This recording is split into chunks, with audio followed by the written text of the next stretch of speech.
ज्ञान। मोक्ष का अर्थ होता है बंधन से मुक्ति। यह वह अवस्था है जिसमें आत्मा जन्म और मृत्यु के चक्र से मुक्त होकर परम शांति और आनंद को प्राप्त करती है। हिंदू दर्शन में मोक्ष को जीवन का अंतिम लक्ष्य माना गया है।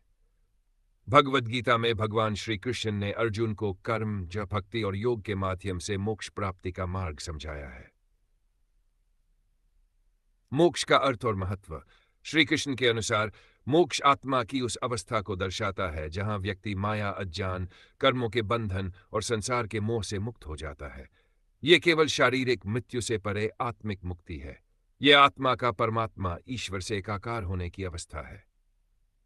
गीता में श्री कृष्ण कहते हैं, न जायते म्रियते व कदाचिन नायं भूत्वा भविता व न भूय अजो नित्य शाश्वतोयं पुराणो न हन्यते हन्यमाने शरीरे। इस श्लोक में कृष्ण स्पष्ट करते हैं कि आत्मा अमर है। शरीर का नाश हो सकता है, लेकिन आत्मा कभी नष्ट नहीं होती। मोक्ष आत्मा की इस अजर अमरता का बोध कराता है।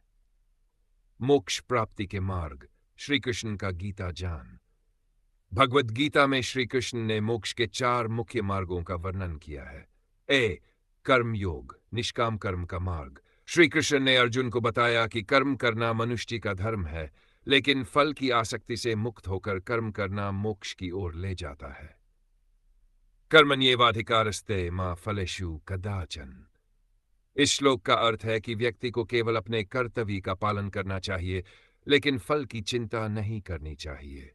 ऐसा कर्म आत्मा को बंधन से मुक्त करता है। ज्ञान योग। ज्ञान योग के अनुसार आत्मा का सच्चा स्वरूप जानना और माया के भ्रम से मुक्त होना मोक्ष की ओर ले जाता है। श्री कृष्ण बताते हैं कि आत्मज्ञान ही वास्तविक मुक्ति का कारण है। ज्ञानेन तु तद ज्ञान येषां नाशितमात्मना। इस ज्ञान से व्यक्ति अज्ञान और मोह से मुक्त होकर सत्य को देखता है और मोक्ष की ओर अग्रसर होता है।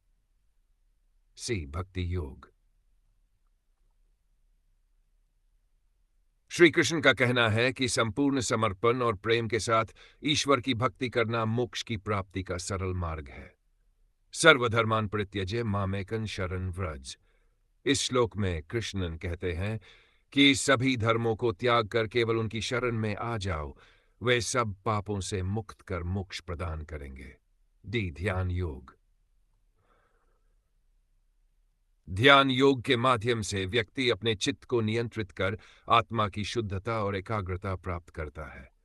श्री कृष्ण बताते हैं कि ध्यान के द्वारा मनुष्य आत्म साक्षात्कार कर सकता है और परमात्मा से एकाकार हो सकता है।